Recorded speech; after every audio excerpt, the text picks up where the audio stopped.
আসসালামু আলাইকুম রাসেল ভাই। আজ আমি যে ঘটনাটি শেয়ার করতে যাচ্ছি সেই ঘটনাটি সিলেটের পুরনো একটি কবরস্থানকে নিয়ে ঘটে যাওয়া ঘটনা, এবং আশা করছি ঘটনাটি সবারই ভালো লাগবে।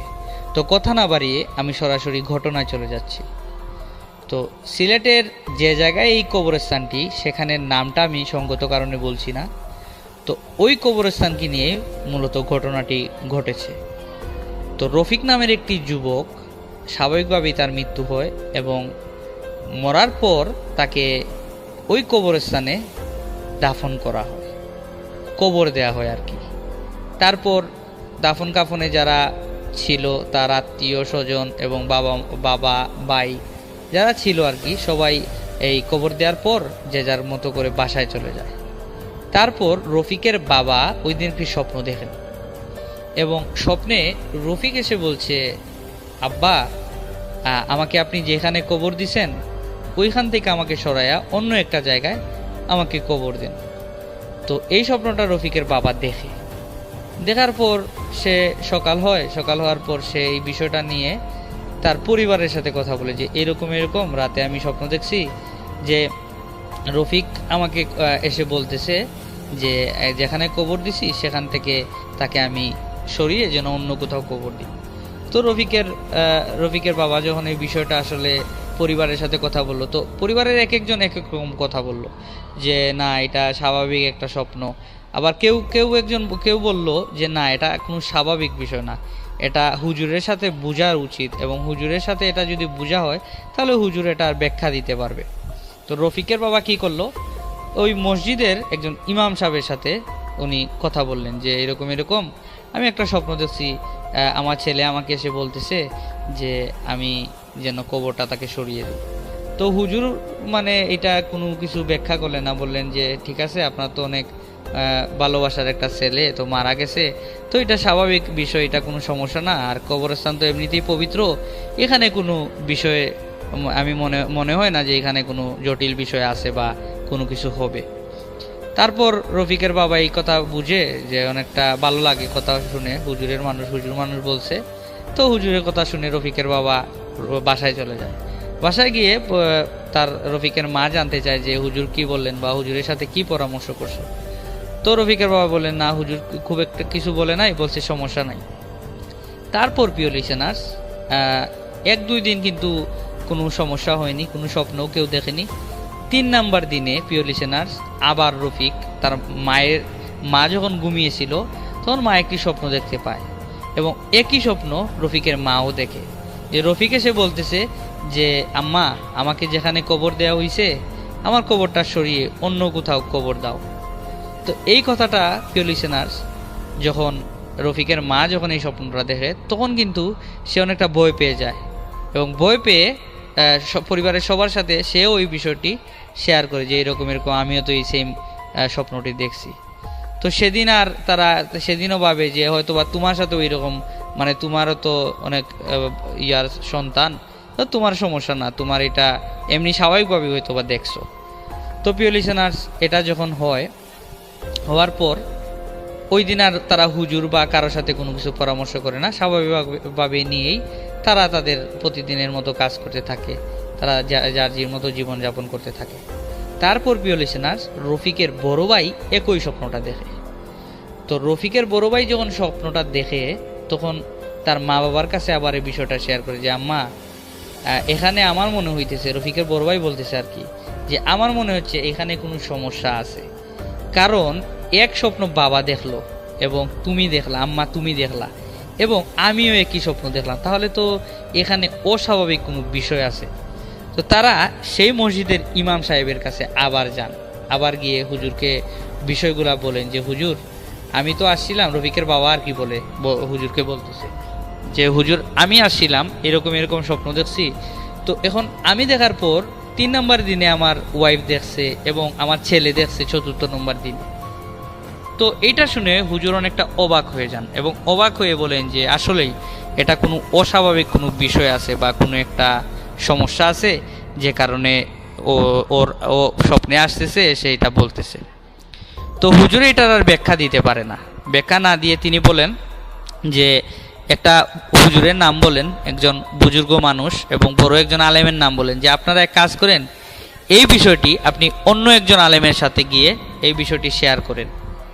তারপর রফিকের বাবা ওই আলেমের কাছে গেলেন এবং যাওয়ার পর আলেম সাহেবকে সবগুলো বিষয় তিনি এবং স্বপ্নের বিষয়গুলো আলেমকে বললেন। এবং যখনই আলেম তাদের স্বপ্নের বিষয়গুলো শুনছিল, তখনই আলেম কিন্তু অনেকটা অবাক হয়ে যায়। অবাক হয়ে বলে, এ কি বলছেন, আপনারা যেদিন প্রথমে এই স্বপ্নটি দেখেছিলেন সেদিনই আমার কাছে আসা উচিত ছিল, কারণ এটা স্বাভাবিক কোনো স্বপ্ন নয়। তখন আলেম সাহেব বললেন যে আপনারা এক কাজ করুন, আপনারা এই সমস্যা থেকে পরিত্রাণ পেতে হলে আপনারা ওই কবরস্থানে গিয়ে তার লাশটিকে ওইখান থেকে তুলে অন্য জায়গায় কবর দিন, তাহলে আশা করি সমস্যাটির সমাধান হবে। তারপর প্রিয় লিসেনার্স, রফিকের বাবা ওই কবরস্থানে চলে গেলেন তার বড় সন্তানকে নিয়ে।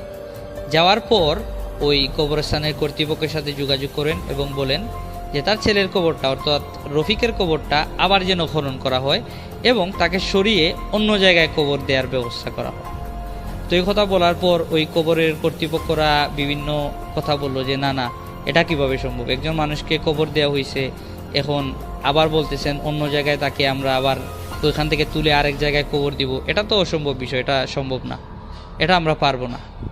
তো এই কথা বলার পর ওই রফিকের বাবা কি করলেন, ওই কবরস্থানের যে সভাপতি ছিলেন, যার দায়িত্বে ছিল কবরস্থানটি, তার কাছে গেলেন, গিয়ে বললেন যে এরকম। তো ওই সভাপতিও বলল যে এখানে যেহেতু আপনার ছেলের কবর দেওয়া হয়েছে, তো আপনারা আরেক জায়গায় কেন কবর দিতে চাচ্ছেন, তো এটা তো আসলে ঠিক না।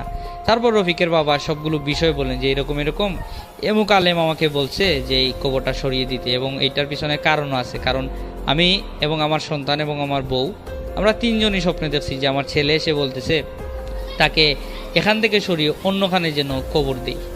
তো প্রিয় লিসেনার্স, এই কথা শুনে ওই মসজিদের কর্তৃপক্ষের যিনি ছিলেন তিনি বললেন, আচ্ছা ঠিক আছে, আমি বুঝতে পারছি বিষয়টা, তো আপনি এক কাজ করেন, আপনি ওই কবরেই যান এবং আমি আমার এই কবরস্থানে যারা কাজ করে তাদেরকে বলে দিচ্ছি তারা যেন আপনাকে ব্যবস্থা করে দেয় এবং কবরটি স্থানান্তর করে অন্য জায়গায় যেন তাকে কবর দেয়া হয়।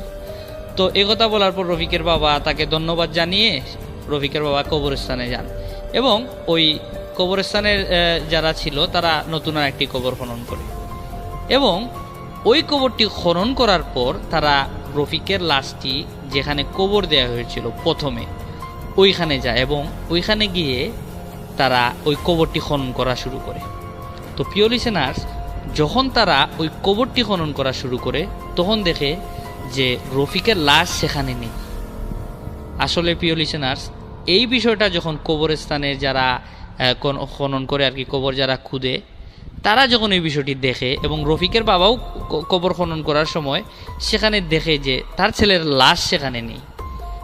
8-10 দিন হবে ছেলেকে দাফন করা হয়েছে, 8-10 দিনও কিন্তু প্রিয় লিসেনার্স শরীরের অংশ খুব একটা পচে না, খুব একটা ক্ষয়ক্ষতি হয় না, লাশ তো থাকার কথা বা কাফন অন্তত থাকার কথা, কিন্তু রফিককে সেখানে দেখতে পায় না।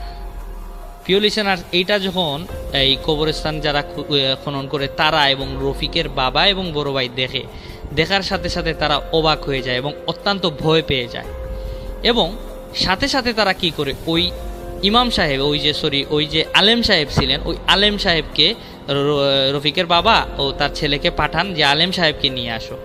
তো এই বিষয়টা যখন আপনার জানাজানি হয়ে যায়, চারদিকে জানাজানি হয়ে যায় যে এইরকম রফিকের কবরে রফিকের লাশ পাওয়া যাচ্ছে না।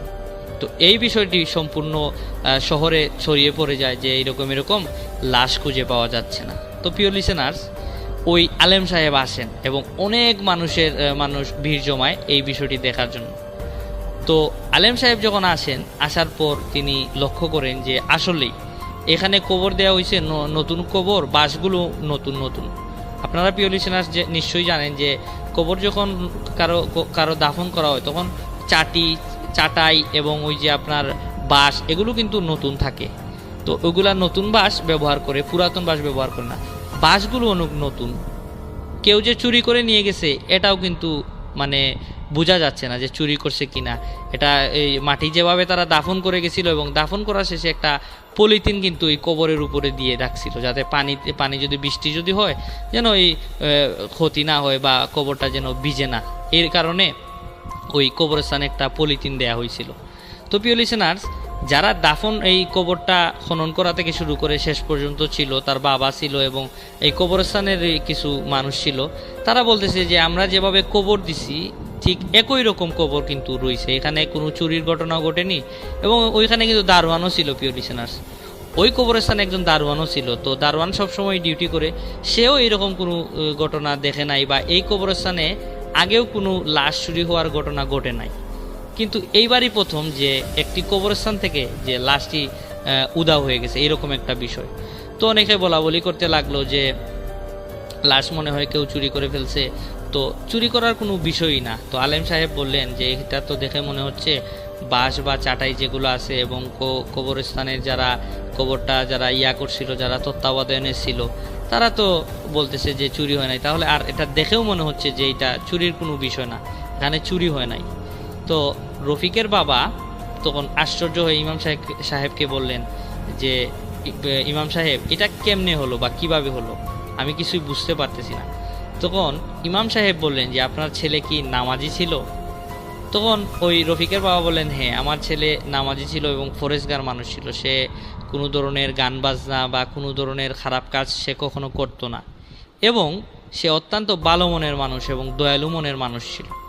তো ইমাম সাহেব এই বিষয়টি বুঝে তিনি উপস্থিত টাইমে কোনো কিছু বলতে পারলো না, বা এই ঘটনাটি কিসের জন্য ঘটেছে সেটা আসলে এই রহস্যটা উন্মোচন করতে পারলেন না ওই ইমাম সাহেব। তারপর তিনি কিছুটা সময় চাইলেন যে আমাকে কিছু সময় দেন, আমি বিষয়টা চিন্তা করি বা আমি বিষয়টাকে নিয়ে ভাবি বা আমি কিছু রিসার্চ করি যে কিভাবে কি হয়েছে, এগুলা বুঝি আমি। তো এই কথা বলে ওই ইমাম সাহেব বিদায় নিলেন এবং রফিকের লাশ তো আর নতুন যে কবর খনন করা হয়েছিল ওইখানে তো আর কবর দেওয়া হয় নাই।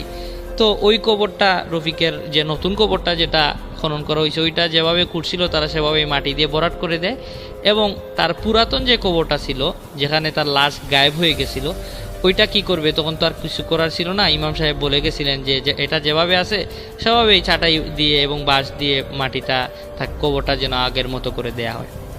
তারপর ইমাম সাহেবের কথা মতো তার কবরটা যেভাবে ছিল ওইভাবেই লাশ ছাড়া ওই কবরটা আগের মতো করে দেয়া হয়েছে। তারপর সবাই যে যার মতো করে আবার বাসায় চলে। তারপর প্রিয় লিসেনার্স, ওই রাতে রফিকের বাবা আরও একটি স্বপ্ন দেখে এবং স্বপ্নে রফিক এসে কিছু বলছে না, তখন সে মুচকি মুচকি হাসছে। এটা দেখে রফিকের বাবা অনেকটা ভয় পেয়ে যায় যে আমার ছেলের লাশ উধাও হয়ে গেল এবং আমার ছেলে এখন স্বপ্নে এসে হাসছে, এটা বুঝতে পারলাম না। তখন আবার সকালে এই রফিকের বাবা তার পরিবারের সাথে আবার বিষয়টা নিয়ে আলোচনা করে যে এরকম আমি স্বপ্ন দেখছি। তখন সবাই অনেকে ভয় পেয়ে গেল, পরিবারের সবাই ভয় পেয়ে গেল যে আসলে এটা তো অলৌকিক একটা বিষয়, এটা তো কিভাবে ঘটলো বা এটা তো অনেকটা ভয় লাগতেছে আমাদের সবার। তো রফিক কিন্তু, প্রিয় লিসেনার্স, বলে রাখা ভালো যে রফিক কিন্তু আসলেই অনেক ভালো মনের মানুষ ছিলেন। সে মানুষের উপকারে আসতো এবং নামাজ পড়তো, কখনো নামাজ মিস দিত না। এবং রফিকের বাবা তাকে সবসময় নামাজের কথা বলতো এবং নামাজ পড়তো, সে ভালো ছিল। তার বাবা মাও তাকে অনেক ভালোবাসতো এবং সে অনেক ভালো ছিল বিদায়। তো তারা চিন্তা করলো যে আমার ছেলের সাথে যদি কিছু ঘটেও থাকে তো সেটা মনে হয় কোনো খারাপ কিছু ঘটে নাই, যা ঘটছে ভালোই ঘটছে, রফিকের মা সেটা বললো।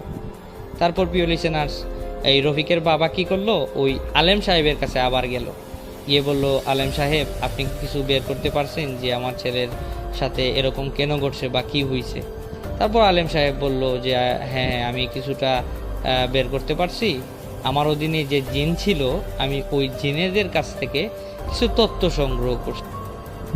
রফিক যখন পৃথিবীতে বেঁচে ছিল তখন সে কিন্তু অনেক মানুষের উপকার করছে এবং মানুষের উপকার করার পাশাপাশি সে কিন্তু একটি জিনেরও উপকার করছে। তো ওই উপকার করার ফলে আপনার ছেলে যখন মারা যাওয়ার পর সে কিন্তু আপনাদের স্বপ্নে আসছিল, এসে বলছিল যে তার কবরটি যেন আপনারা এখান থেকে অন্যখানে সরান, কিন্তু আপনি সরান নাই। তারপর রফিকের মাও কিন্তু একই স্বপ্ন দেখে, কিন্তু সেও কিন্তু তারপরেও কিন্তু আপনারা সেই কবরটি সরান নাই।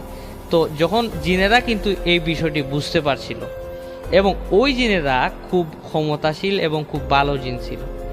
তারপর তারা কি করে, তারপর তারা অলৌকিকভাবে আপনার ছেলের লাশটি এই জায়গা থেকে অন্য কোনো একটি কবরে বা অন্য কোনো একটি জায়গায় স্থানান্তর করে। এবং এই বিষয়টি আমি জানতে পারি আমার অধীনে থাকা একটি জিনের কাছ থেকে, এবং সেই জিনটি এই খবরটি আমাকে বলেছে। তো এটা শুনে রফিকের বাবা অনেকটাই, তার ভিতরে যে কষ্ট জমেছিল বা যে ভয়টা ছিল সেই ভয়টা তার কেটে যায়, এবং তিনি ইমাম সাহেবকে বললেন যে এতে কি আমার ছেলের কোনো ক্ষতি হবে বা কোনো সমস্যা হবে? তখন ওই ইমাম সাহেব বললেন, আলেম আর কি বললেন যে না, এতে কোনো সমস্যা নাই, এটা তো ভালো, আপনার ছেলে ফরেস্টদার ছিল, ভালো ছিল, এতে কোনো সমস্যা হবে না। আর আপনারা তার জন্য বেশি বেশি দোয়া করবেন এবং দান সদকা করবেন, সে ভালো আছে ইনশাআল্লাহ।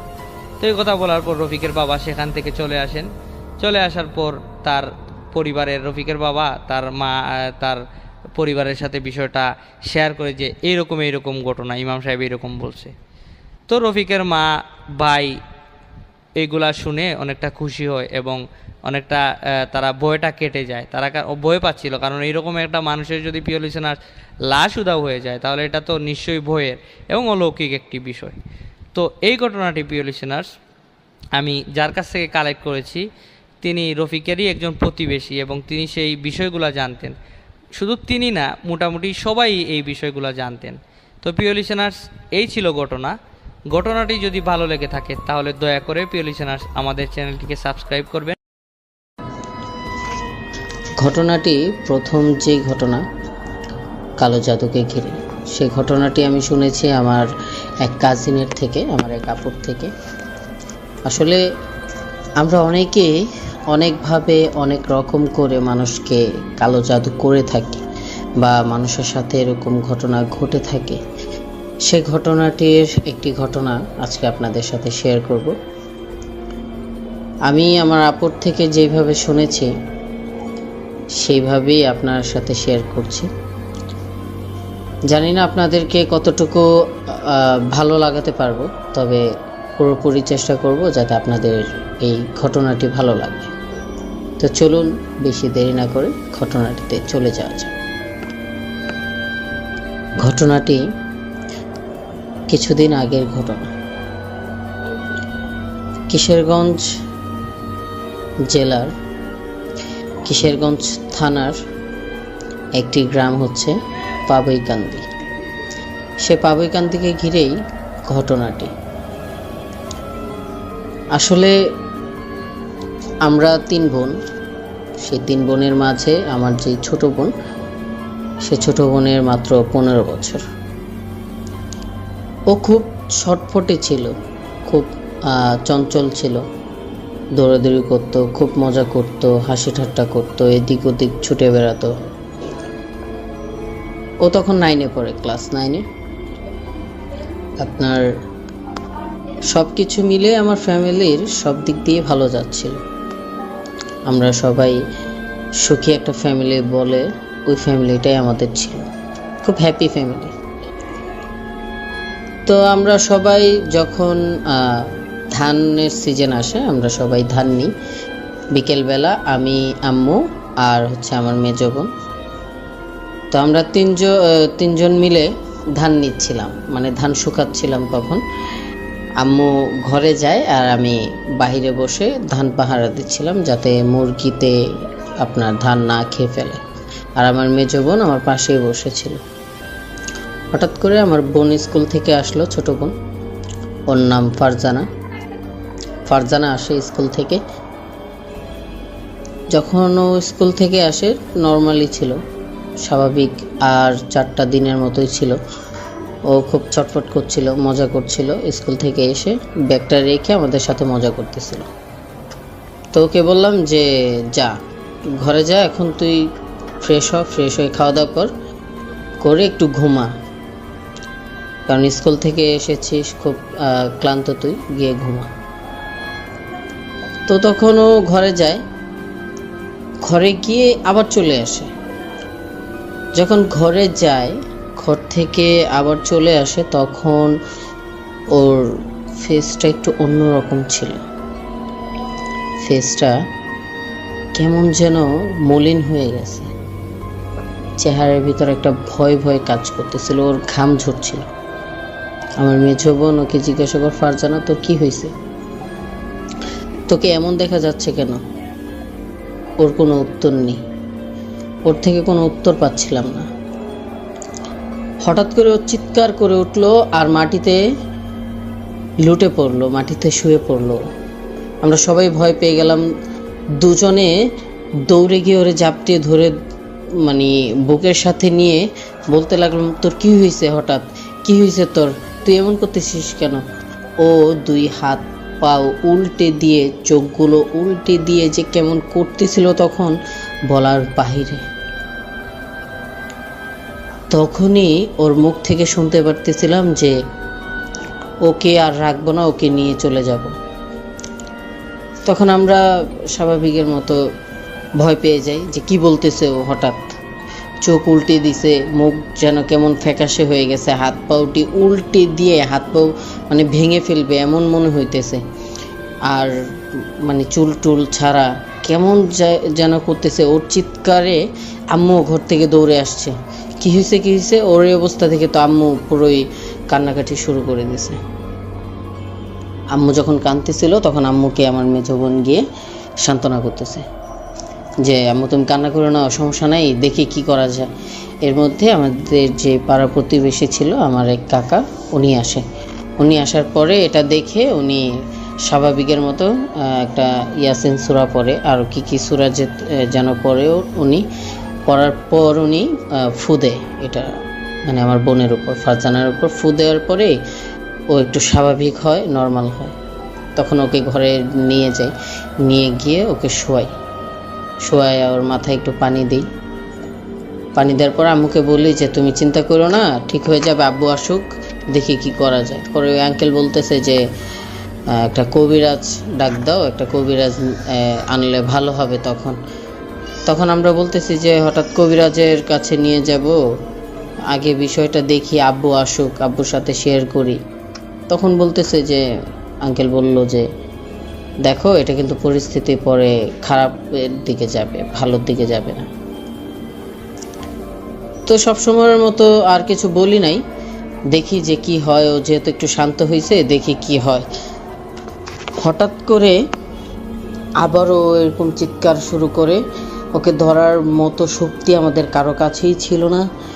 ও এদিক ওদিক ছুটতে লাগলো, ঘরের এই কোণা থেকে ওই কোণা, নিজের মাথা দেয়ালে মানে বাড়ি দিচ্ছে আর চুল টেনে টেনে বলছে যে ওকে নিয়ে যাব, ওকে আর তোদের মাঝে রাখবো না, ওকে আমার খুব ভালো লাগছে, এগুলো বলতেছে। আর ও নিজের মাথা দেয়ালের সাথে বাড়ি দিচ্ছিল। তখন একটা বোনের সামনে আরেকটা বোন এরকম যদি করে, তখন যেই সিচুয়েশনটা হয় সেটা আমার মাঝে যে কেমন লেগেছিল সেটা একমাত্র আমিই জানি। তখন আর বেশি কিছু 4-5 না ভেবে আমি আঙ্কেলকে বলি যে আঙ্কেল আপনি একটা কবিরাজ ডাকেন, একটা কবিরাজ ডাকেন। তো আমরা ওকে সামলাই, আঙ্কেল যায় বাহিরে গিয়ে একটা কবিরাজ, প্রায় 1-1.5 ঘন্টা পর একটা কবিরাজ নিয়ে আসে। আসলে আমরা অনেকেই কবিরাজকে বিশ্বাস করি, অনেকে বিশ্বাস করি না। কারণ যারা কবিরাজকে বিশ্বাস করি তারা অবশ্যই আমরা প্যারানর্মাল যে ভূত বিষয়গুলো সেগুলো বিশ্বাস করি। আর যারা কবিরাজকে বিশ্বাস করি না তারা তো ভূত বা প্যারানর্মাল কী জিনিস সেটাকেও বিশ্বাস করি না। আসলে বিশ্বাস করাটা না করাটা যার যার ব্যক্তিগত বিষয়। তো যখন কবিরাজকে নিয়ে আসে তখন আমার বোন কবিরাজকে দেখেই একটু মানে অন্যরকম হয়ে যায়, ভয় পায়, এমন মনে হচ্ছিল যে কবিরাজকে দেখে উনি ভয় পাইতেছে। তো আমার বোন একটা দেয়ালের এক কোনায় গিয়ে মানে জড়ো হয়ে বসে আছে। কবিরাজকে দেখি আমরা আরও সামনে যাই না, কবিরাজ বলে যে আর সামনে যাওয়ার দরকার নেই। তখন উনি সামনে গিয়ে ওর সামনে বসার পর ওকে বলতেছে যে কি হয়েছে, তোমার কি সমস্যা, তুমি আমাকে খুলে বলো। ও বলতেছে যে ওরে আমার খুব ভাল লাগছে, ওরে আমি নিয়ে চলে যাব, তোরা কেউ আমার আটকাইস না, আমি নিয়ে চলে যাব। তখন বলতেছে যে ওকে নিয়ে চলে যাবি, এটা কি সহজ, আরেকজনের মেয়ে তুই কেন নিয়ে যাবি? এরকম করিস না, মেয়েটাকে ছেড়ে দে। তখন ওই আমার বোনের মাঝে যে ছিল সে বলতেছে যে না, আমি ওরে ছাড়বো না, ওরে আমার খুব ভালো লাগছে, ওরে আমি নিয়েই যাবো, তুই যদি মাঝখানে আসিস তোর ক্ষতি হবে। তখন ওই কবিরাজ বলতেছে যে আমার ক্ষতি হবে, তাহলে দেখ কার ক্ষতি হয়। তখন উনি আমাকে বলে যে একটা গ্লাসে পানি নিয়ে আসতে। আমি দৌড় দিয়ে গিয়ে এক গ্লাস পানি আনি। এক গ্লাস পানি এনে ওই হুজুরের হাতে দিই, কবিরাজের হাতে। কবিরাজে কি যেন সূরা বা মন্ত্র যেটাই হোক ওইটা পরে পরে পানিতে ফু দিয়ে ওই পানি ছিটায়। পানি ছিটানোর পরপরই মানে ওর শরীর থেকে ওইটা ছুটে যায়। ছুটে যাওয়ার সাথে সাথে হুজুর বা ওই কবিরাজ ওর হাতে একটা লাল সুতো দিয়ে মানে 7টা গিট বেঁধে তারপরে ওর হাতে বেঁধে দেয় যে এই সুতোটা কোনোভাবেই যাতে ও না খুলে। আর ওর এই রোগীর মাকে পরে আমার আম্মুকে ডাক দেয়। আমার আম্মু যায় ওনার পাশে যে রোগীর বাবা কোথায়। পরে বলে রোগীর বাবা তো কাজে, আমরা এখনো তাকে কিছু বলি নাই বিষয়টা। তো বলে যে দেখেন, যদি এটাকে ছাড়াতে হয়, আসলে ওর সাথে কথা বলে যা বুঝলাম যে ও একটা বাজে জিন আপনার মেয়ের উপরে ভর করছে। আসলে ভর করছে বলতে ভুল হবে, আপনার মেয়েকে কেউ কালো জাদু করছে জিনের মাধ্যমে। তো যে আপনার মেয়েকে মানে নিজের করে চাইতেছে ওই লোকটাই বা ওই ব্যক্তিটাই এই জিনটাকে দিয়ে মানে কোনো হয়তোবা কবিরাজ দিয়ে ওকে কালো জাদু করছে,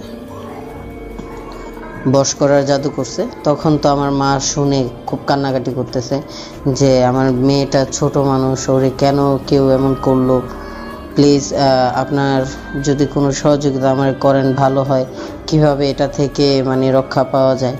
তখন ওই কবিরাজ বলল যে দেখেন, একটা কবিরাজ যেহেতু করছে, ওই কবিরাজটা যাই বলেন ওটা ছোট কবিরাজ না, ভালো বড় কবিরাজ হবে, না হলে তো কালো জাদু করার কথা না। আর যদি এটা ছাড়াতে চান একটা উপায় আছে, সে উপায়টা করতে গেলে হয়তো বা আপনাদের ক্ষতিও হতে পারে, কিন্তু এটা করলে আপনার মেয়ের থেকে এটা সরে যাবে। তো তখন আর আমরা অন্য কিছু ভাবি নাই। আম্মু বলে যে হ্যাঁ ঠিক আছে, আমি রাজি, যাই বলবেন আমার মেয়ের জন্য আমি করব, কারণ সবার প্রথমে আমার মেয়ে, আর কেউ না। আমি যত ক্ষতি হোক আমি মেয়ের জন্য করব। তখন বলে যে আমি একটা তাবিজ দিচ্ছি, তাবিজটা অমাবস্যার রাতে একটা নতুন কবর দেখে কবরস্থানে গিয়ে ওই নতুন কবরে এই তাবিজটা রেখে আসতে হবে। যখন এটা আমার মাকে বলল কবিরাজ, আমার তখন আর ভিতরে পানি নাই যে এত রাতে এত ভিতরে কে যাবে, কে গিয়ে এই তাবিজটা রেখে আসবে। তো আর কিছু বলে নাই, কবিরাজ না বলে উঠে চলে যায়। আম্মু তাবিজটা হাতে নিয়ে আলমারির ভিতরে রাখে। তো ওই দিন সন্ধ্যার পরে আব্বু আসে। আব্বু আসার পর আব্বুর সাথে আম্মু সব কিছুই খুলে বলে, আমরাও বসে থাকি আব্বার পাশে। আব্বুর পাশে যখন বসেছিলাম আম্মু সব খুলে বলল আব্বুকে। খুলে বলার পর আব্বু বলতেছে যে আমি নিয়ে যাব, সমস্যা নেই, আমি এগুলো ভয় পাই না, আমার মেয়ের জন্য আমি এগুলো করতে রাজি আছি, আমি সব করব আমার মেয়ের জন্য। তখন আব্বুও কাঁদতেছিল যে হঠাৎ করে আমার মেয়েটাকে কেনই বা কেউ এমন করলো। যাই হোক, আগে আমার মেয়ে সুস্থ হোক, পরে আমি দেখছি যে এটা কী করছে। আব্বু প্রায় 2-3 দিন পর অমাবস্যা আসে। সেদিন সন্ধ্যাবেলায় আব্বু খাওয়া দাওয়া করে প্রায় 9টার দিকে, গ্রাম অঞ্চল বুঝতেই পারতেছিলেন যে 9টা মানে অনেক রাত, সবাই তখন যার যার ঘরে ঘুমিয়ে থাকে, খুব নির্জন। আর যে কবরস্থানটা যেতে হবে সেই কবরস্থানে যাওয়ার আগে কিছু গাছপালা বাঁধজার মানে জঙ্গলের মতো, সেই জঙ্গল পেরিয়ে যেতে হয়। জঙ্গল পেরিয়ে বলতে গেলে জঙ্গলের সাইড দিয়ে রাস্তাটা, তো যেতে হলে জঙ্গলের সাইড দিয়ে যেতে হয়। তো তখন আব্বু আর 4-5 না ভেবে আব্বু জঙ্গলের সাইড দিয়েই যাওয়া শুরু করে, একদম নীরব, কেউই এই বিষয়ে জানে না, পুরো নীরব হয়ে আছে। আব্বু একা একা যাচ্ছে। তখন আব্বুর কানে শব্দ হলো যে কে যেন ওই বাঁশঝাড় থেকে বাঁশ মানে কাটার যে শব্দ, কাটার পরে যে মানে ভেঙে যায়, ওই ভাঙার মতো একটা কড়মড়ে শব্দ করে উঠলো বাঁশঝাড় থেকে। আব্বু থমকে গেল, দাঁড়িয়ে গেল। দাঁড়িয়ে পিছনে তাকিয়ে দেখে যে একটা বাঁশ ভেঙে গেছে, ভেঙে হেলে আছে, মানে নুয়ে আছে আর কি, এখনো মাটিতে পড়ে নেই, এরকম বিষয়। তো আব্বু দেখছে যে হ্যাঁ বাঁশ ভাঙতেই পারে, এটা স্বাভাবিক, এটা কোনো বিষয় না। আব্বু আবার হাঁটতেছে, আবারও একটি কড়মড়ে আওয়াজ হলো, কড়মড়িয়ে যে বাঁশটা যেন মাটিতে পড়ে গেছে এমন আওয়াজ। আব্বু তাকিয়ে দেখে বাঁশটা, যে বাঁশ ভেঙে গেছিল ওই বাঁশটা আবার জায়গায় চলে গেছে, যেমনটা ছিল ঠিক তেমনই হয়ে গেছে। আব্বু পুরো মানে ঘাবড়ে গেছে এই বিষয়টা দেখে, যে মনে হয় আমার সাথে কিছু হতে চলেছে। তো আম্মু আবার সেই সময় ঘুমিয়েছিল। আব্বু যখন চলে যায়, আম্মু নামাজ পড়ে আম্মু একটু শুয়ে থাকে। তো শুতে গিয়ে আম্মু চোখ লেগে যায়। হঠাৎ করে আম্মু চিৎকার দিয়ে ওঠে। তখন আম্মুকে জিজ্ঞাসা করলাম যে আম্মু কী হয়েছে, তুমি চিৎকার দিয়ে উঠছো, কোনো কিছু দেখছো নাকি, ভয় পাইছো নাকি? আম্মু বলল যে আমার চোখ লাগার সাথে সাথেই আমি দেখতে পাই যে আমাকে কে যেন একটা স্বপ্নে বলছে যে দেখ তাবিজটা কবরস্থানে গাড়িস না, তোর ক্ষতি হয়ে যাবে। তো আমরা এটা শোনার পরই আর কিছু ভাবি নাই। আম্মু, আমি আর আমার মেজো বোন আর আমার ছোট বোনটাকে ঘরের ভিতরেই রেখে তালা মেরে দিছি। তালা মেরে আঙ্কেলকে ডাক দিছি যে আঙ্কেল আপনি চাবিটা নিয়ে বাইরে বসে থাকেন, যদি দেখেন ও ভিতরে কোনো অ্যাবনর্মাল কোনো কিছু করতেছে আপনি তখন ওর একটু সামলাইন। তখন আঙ্কেল বললো কী হয়েছে, সমস্যা? আমিও যাই তোমাদের সাথে। পরে বললাম না, আপনার যেতে হবে না, সমস্যা নেই। তখন আমরা পিছনে পিছনে যাই, যে আব্বুকে গিয়ে বলি যে না গাড়ার জন্য, কারণ যদি ক্ষতি হয়ে যায় আমার বোনের। তো আমরা যখন যাই, আমরা যেতে যেতে আব্বু চলে যায়। আব্বু যখন কবরস্থানে যায় তখন প্রচণ্ড বাতাস, আর মানে এমন একটা অবস্থা যে বাতাসের এতটাই গতিবেগ ছিল যে গাছগুলো হেলে যাচ্ছিল, পাতা যাচ্ছিল সব উড়ে যাচ্ছিল। তারপরে আপনার বালু, মানে একটা ঘূর্ণিঝড় বা একটা তুফান আসলে যেমন হয় ঠিক তেমন হচ্ছিল সে মুহূর্তটা। আপনাদের বলে বোঝাতে পারছি না যে তখন সিচুয়েশনটা কী ছিল। আব্বু এই বাতাসের মধ্যে, তুফানের মধ্যে আব্বু গিয়ে একটা কবর খুঁজে বের করে যে কবরটা এটা নতুন। তখন এই কবরটা প্রায় আধাতের মতো খুঁড়ে তারপরে আপনার ওই তাবিজটা গেড়ে আবার মাটি দিয়ে সমান করে কবরস্থান থেকে কোনো রকম বের হয়ে যায়। তখন অনেক কান্নার আওয়াজ, অনেক হাসির আওয়াজ শুনতেছিল। তখন আমরা দৌড়ে আসার পর দেখি যে আব্বু কবরস্থান থেকে বের হচ্ছিল। তখন আব্বুকে বললাম যে তুমি কি তাবিজটা গেড়ে ফেলছো? বলে হ্যাঁ তাবিজটা গেড়ে ফেলছি, চল আর কোনো সমস্যা নেই। তখন আব্বুকে বললাম যে আম্মু এই স্বপ্নগুলো দেখছে, আব্বু তাবিজটা উঠায় ফেলো। পর আব্বু বলতেছে না, এখন তাবিজটা যেহেতু গেড়ে ফেলছি, এটা উঠালে আরও বেশি প্রবলেম হবে, আরও বেশি সমস্যা হবে, চল আমরা বাড়িতে যাই, ইনশাল্লাহ আল্লাহর রহমতে কিছু হবে না, যা হবে ভালোর জন্যই হবে। তখন আব্বুর কথা শুনে আর আমরা জোর করিনি, আব্বুর সাথে সাথেই আসি বাড়িতে এসে আঙ্কেলকে বাহিরে বসা দেখি। আঙ্কেলকে বলি যে ভিতরে কি কোনো শব্দ শুনছেন, কোনো প্রবলেম হয়েছে? তখন আঙ্কেল বলল যে না, ভিতরে তো কোনো শব্দ শুনি নাই, আমি তো বাহিরেই বসে আছি অনেকক্ষণ যাবত। আমরা আঙ্কেল থেকে চাবিটা নিয়ে তালাটা খুলে দেখি আমার বোনের হাত পাও, মানে মানুষ হাত মুচড়ায়া ভেঙে ফেললে যেভাবে উল্টে থাকে সেভাবে উল্টে আমার বোনের ঘাটটা উল্টায় আছে।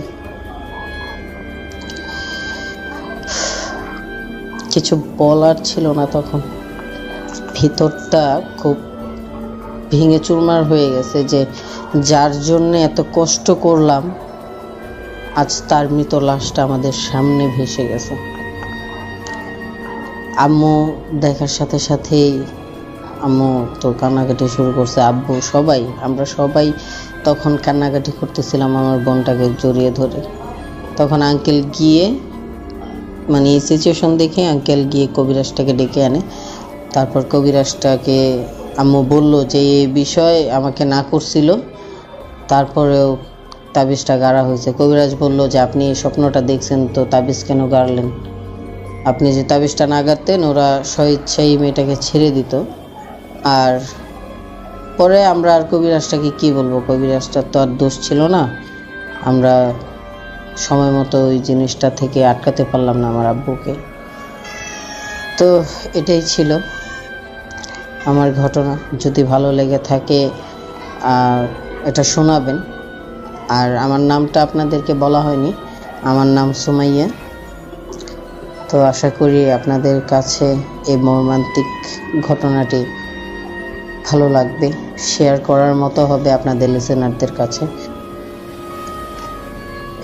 কি বলবো, এই ঘটনাটি হয়তোবা তার মতো করে সাজিয়ে বলতে পারিনি, তবে যতটুকু নিজের মতো করে সাজিয়ে আপনাদের কাছে উপস্থাপনা করেছি, আশা করি ভালো লাগবে।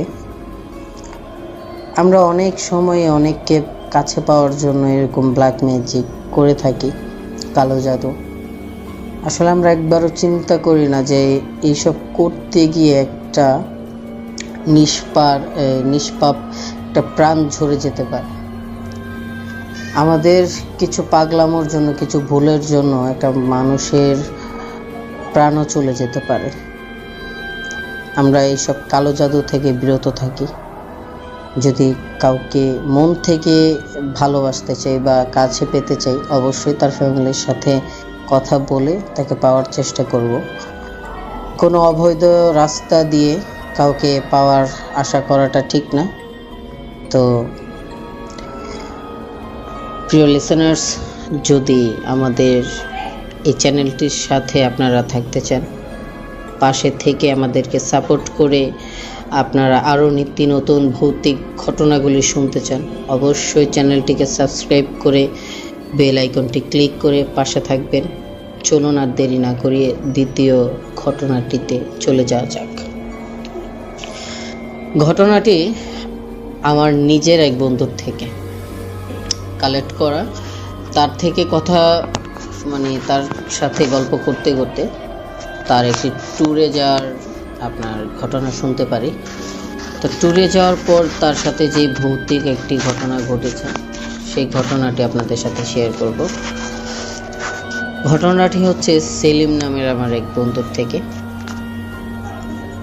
তোর থেকে যেই ঘটনাটি আমি শুনেছি, ওইটা আমি নিজের মতো করে সাজিয়ে আপনাদের সামনে উপস্থাপনা করছি। সময়কাল ছিল তখন 2013। তখন আমরা সবাই ক্লাস 9-এ পড়ি। আমরা দেখা যাচ্ছে যে পরীক্ষার পর প্রায় 10-15 দিন আমরা ছুটি পাই বা বন্ধ থাকে স্কুল।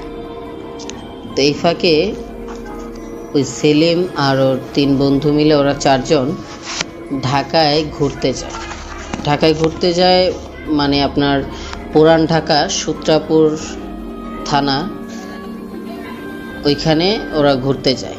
একটা পুরনো বাড়ি আছে, যে বাড়িতে প্রায় নাটক করে মানুষ, বা ওইখানে অনেক বিদেশিরা, পর্যটক যারা বাহির থেকে আসে, লন্ডন বা আমেরিকা বা যারাই বাংলাদেশে ঘুরতে আসে, তারা ওই বাড়িটাতে থাকে। প্রিয় লিসেনার্স, চলুন দ্বিতীয় ঘটনাটিতে চলে যাওয়া যাক। যে ঘটনাটি এখন আপনাদের সাথে শেয়ার করব, যে দ্বিতীয় ঘটনা, সেই ঘটনাটি আমার বন্ধুর থেকে কালেক্ট করা। তার সাথে কথা বলতে বলতে সেই ঘটনাটি তার কাছ থেকে শোনা। তো তার কাছে যেভাবে শুনেছি, আমি ঠিক সেভাবেই আপনাদের কাছে তুলে ধরার চেষ্টা করছি। চলুন ঘটনাটি শোনা যাক। ঘটনাটি 2013। তখন আমরা ক্লাস 9-এ পড়ি। পরীক্ষার পর আমরা 10-15 দিনের ছুটি পাই, স্কুল বন্ধ থাকে। তো আমরা 4 বন্ধু মিলে প্ল্যান করি কোথায় যাব।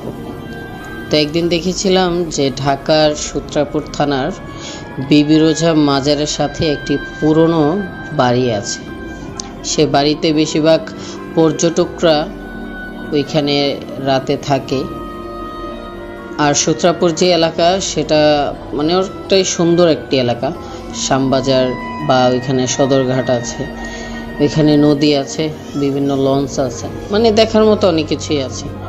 তো আমরা এক বড় ভাইয়ের থেকে কথা বলে ওই বাড়িটা একটা রুম আমরা বুক করি, যে ওইখানে আমরা থাকবো আর ওইখানে ঘুরবো। তো যেই কথা সেই কাজ, আমরা একটা রুম পেয়ে যাই ওই বাড়ির। আমরা সবাই পরের দিন ঢাকায় চলে যাই।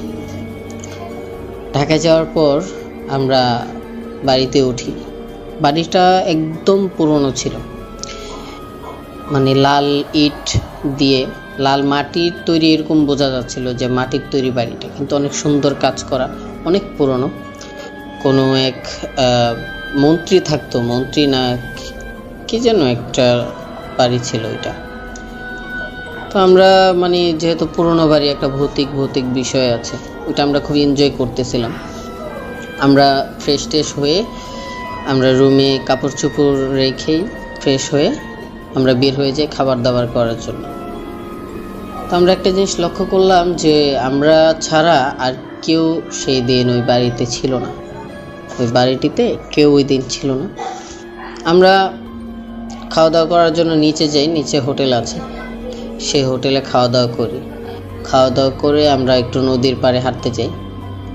নদীর পাড়ে হাঁটতে গিয়ে মানে নদীর সাইডেই লঞ্চ দাঁড় করানো থাকে। আমরা ওই লঞ্চে অনেকক্ষণ সময় কাটাই। সন্ধ্যার কাছাকাছি হয়ে যায় যখন, আমরা লঞ্চ থেকে নেমে একটু ঘোরাঘুরি করি, শ্যামবাজারের দিকে যাই।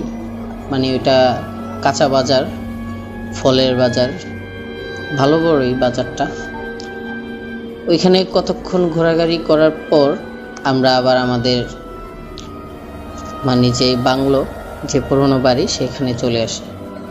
আসার পর আমরা রুমে চলে যাই। রুমে গিয়ে ফ্রেশ ট্রেশ হই, যে আমরা একটু পরে নেমে খাওয়া দাওয়া করব। তো দেখা যাচ্ছে যে আমরা একটু পরে বলতে বলতেই প্রায় 9:30 বেজে যায়।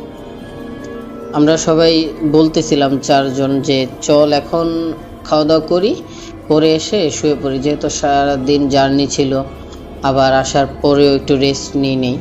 তো খাওয়া দাওয়া করে এসে তাড়াতাড়ি শুয়ে পড়বো। আমরা সবাই যাই নিচে খাওয়া দাওয়া করার জন্য। খাওয়া দাওয়া করি, খাওয়া দাওয়া করে উপরে উঠতে উঠতে প্রায় 11টা বেজে যায়। আমরা উপরে উঠে একটা রুমের ভিতরেই 2টা খাট ছিল। তো যেহেতু আমরা 4 জন ছিলাম, 4 জনের কোনো প্রবলেম হয়নি। আমরা দুজন করে 2টি খাটে শুয়ে পড়ি। শুয়ে পড়ার সাথে সাথেই 4 জনই ঘুমিয়ে যাই, যেহেতু ক্লান্ত শরীর ছিল। শোবার সাথে সাথেই 4 জন ঘুমিয়ে যাই। হঠাৎ করে আমার মধ্যরাতে আমার ঘুম ভেঙে যায়। ঘুম ভাঙার পর আমি একটা ফিল করতে পারি যে নূপুরের আওয়াজ শুনতে পারতেছিলাম। তখন ঠিক কে যেন হাঁটতেছে, পায়ের নূপুরের আওয়াজ। তো আমি আবার আমার পাশের জনকে ডাক দিই যে একটু উঠতো, তাড়াতাড়ি ওঠ। পরে ও চোখে মুখে ডলতে ও ওঠে। ও আপনার চোখ ডলতে বলে যে কি হয়েছে। আমি বলি যে দেখতো, কারো পায়ের নূপুরের আওয়াজ শুনতে পারতেছিলাম। ও বললে যে আর দূর, ঘুমাতো, হয়তোবা ঘুম ভাঙছে দেখে হয়তোবা এটা হচ্ছে, শুয়ে পড়। তো আমি বলি হ্যাঁ হতেও পারে, হয়তোবা আমি ভুল শুনছি। যখন আমরা দুজনই শুতে যাব তখন আবার শুনতে পারলাম যে পায়ের নূপুরের আওয়াজ মানে আমার পুরো দরজার সাথে সাথে ঘেঁষে যাচ্ছে। তখনও লাফ দিয়ে উঠলো, বলল যে এই পায়ের নূপুরের আওয়াজ শুনতে পারলাম না। আমি তখন বললাম হ্যাঁ, আমি তো তখন তোকে বলছি যে তুই তো আমার কথাটা মানে কানিয়ে নিলি না। ও বলল যে ওদের 2টাকে ডাক দিছি, বলছি যে দেখ এই বাড়িতে মানে নূপুরের আওয়াজ শুনতে পারতেছি, কে যেন হাঁটতেছে। ও ওরা বললো যে দেখ মজা করিস না, আমাদের সাথে প্র্যাঙ্ক করিস না, আমরা খুব ক্লান্ত মামা, ঘুমাইতে দে। তখন ওরা শুয়ে পড়ে, আমরাও শুয়ে পড়ি যে যা বাদ দিয়ে হয়তো বা হতেও পারে এরকম কিছু, যে মানুষ হাঁটতেছে বা বাহিরের কিছুর আওয়াজ শুনতে পারতেছিল। আবার শুয়ে পড়ি। আমার তো কোনোভাবেই ঘুম আসতেছে না, শুধু মাথায় ঘুরতেছে যে এত রাতে এখানে আমাদের আশেপাশে কোনো রুমই বুক করে না, সব খালি, আমরা ছাড়া আর কেউ নাই। তখন আবার কে যেন হাসতেছে আর হাঁটতেছে, নুপুরের আওয়াজ আর হাসির আওয়াজ শুনতেছে আমি। তখন আমার মাথাটা ঝিম ধরে রইল, আর আমি কান পেতে শোনার চেষ্টা করলাম যে সত্যি কিনা। তখন আমার পাশের যে ছেলেটা ছিল আমার বন্ধু, ওকে আমি নাড়া দিয়ে বললাম যে দেখতো কে যেন হাসতেছে বন্ধু। ও বললো যে মামা ভয় দেখাইস না, এমনি ওই আওয়াজ শুনে ভয় পেতেছে। আমি বললাম যে মামা সিরিয়াসলি তুই আগে শোনার চেষ্টা কর। ও নিজেও শুনে ও পুরো মানে ভয় পেয়ে গেছে। ও আমাকে জড়ায় ধরে বলতেছে মামা আজকে তো মানে কি আমাদের সাথে হইতেছে বুঝলাম না, কোন বাড়িতে নিয়ে আসলি আমাদের, ঢাকা শহরে আই নাকি আমাদেরকে মারবি নাকি। তখন আমি বললাম যে রিল্যাক্স হ, আগে বিষয়টা বোঝার চেষ্টা করি। পরে ওদেরকেও ডাক দিছি, ডাক দিয়ে বললাম যে দেখ মামা হাসির আওয়াজ শুনতেছিস? তখন ওরা বললো যে মামা সত্যিই তো বললি, হাসির আওয়াজই তো শুনতে পারতেছি। তখন ওরা বললো যে চল আমরা চারজনেই যাই, গিয়ে গেটটা খুলে দেখি বিষয়টা কি। তখন গেটটা খোলার সাথে সাথেই মানে ওই আওয়াজটা চলে গেছে, এই আওয়াজটা আর পাইতেছিলাম না। তখন ওরা বললো যে মামা তো কিছু নাই, চল গেটটা লাগায় তোরা আর এইসবের দিকে ধ্যান দিস না মামা, সবাই ঘুমাই। তখন আমরা ঘুমিয়ে যাই। ঘুমিয়ে যাওয়ার পর আমার আবারও ফজরের আজানের আগে আমার ঘুম ভেঙে যায়, কে যেন দরজায় নক করতেছে, মানে টকটক করে 3বার দরজায় আমার নক করছে। 3বার নক করার পর আমার ঘুম ভেঙে গেছে। আমি আমার পাশেরটারে ডাক দিয়ে বললাম যে দেখতো মামা কে যেন আসছে, দেখ মনে হয় হোটেলের কেউ। তখন ও মোবাইলটা হাতে নিয়ে দেখে যে প্রায় আজান দিবে এমন সময়। ও বলতেছে কি পাগল হয়ে গেছিস, আজান দিবে এমন সময় কে আসবে? তখন আমি বললাম মামা কে যেন দরজায় নক দিছে, সত্যি কথা। ও বলল যে ওই ঘটনার পর থেকে তোর মাথা নষ্ট হয়ে গেছে মামা, তুই ঘুমাতো। আবারও সাথে সাথে 3টা নক করছে। উনি নক করার সাথে সাথেই ও আমাকে বলতেছে যে মামা আমি এখনই বের হয়ে যাবো, আমি আর এই বাড়িতে থাকবো না। তখন ওদের আমার পাশের যে সিটে 2জন ছিল ওদেরকে ডাক দিয়েছে, আমি কি মামা কে যেন নক করতেছে। ওদেরকে ডাক দিয়ে এটা বলার সাথে সাথেই আবারও কে যেন নক করলো, আবারও 3টা নক করলো। তখন আমার পাশেরটা বলতেছে যে মামা মনে হয় মানুষ, কারণ অন্য কিছু হলে তো এতটা নক করার কথা না, চল। তখন ও গেট খোলে, গেট খোলার সাথে সাথে আমরা 4জন ভয় পেয়ে যাই। লাল শাড়ি পরা একটা মেয়ে আমাদের দরজার সামনে দাঁড়িয়েছিল। সে মেয়েটাকে দেখেও একটা চিৎকার দিয়ে ওইখানে বেহুশ হয়ে যায়। আর মেয়েটা বিকট হাসি দিয়ে, মানে মেয়েটা বিকট হাসি দেওয়ার সাথে সাথে মেয়েটা গায়েব। আমরা খাটে বসে দেখতেছিলাম যে মেয়েটা বিকট হাসি দিয়ে গায়েব হয়ে যায়। মানে এমন একটা অভয়ব ছিল, এমন একটা প্যারানর্মাল একটা বিষয় ছিল আমাদের সাথে ঘটেছে যা বলার বাহিরে। এর একটু পরে আজান দেওয়ার সাথে সাথে পুরো পরিবেশ নর্মাল হয়ে যায়। তখন আমরা নর্মাল হওয়ার পরে আমরা সবাই ওই দিনই আমরা আর থাকি না ওই হোটেলে, বের হয়ে যাই। বের হয়ে গিয়েই আমরা সব কিছু গুছিয়ে আমরা ওই দিনই বাড়িতে চলে আসি। তো আশা করছি যে আমার দ্বিতীয় ঘটনাটিও আপনাদের কাছে ভালো লেগেছে। জানি না কতটুকু গুছিয়ে আপনাদেরকে বলতে পেরেছি সেই ঘটনাটি।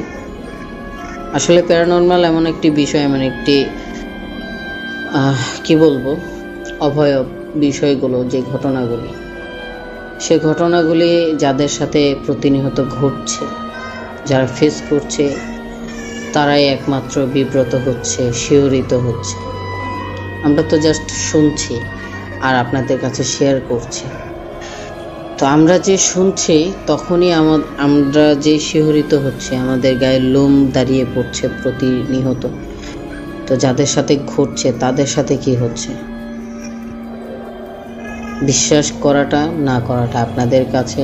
যদি আমাদের এই ভৌতিক ঘটনাগুলি আপনাদের কাছে ভালো লেগে থাকে, অবশ্যই চ্যানেলটিকে সাবস্ক্রাইব করে পাশের বেল আইকনটি ক্লিক করে দিবেন।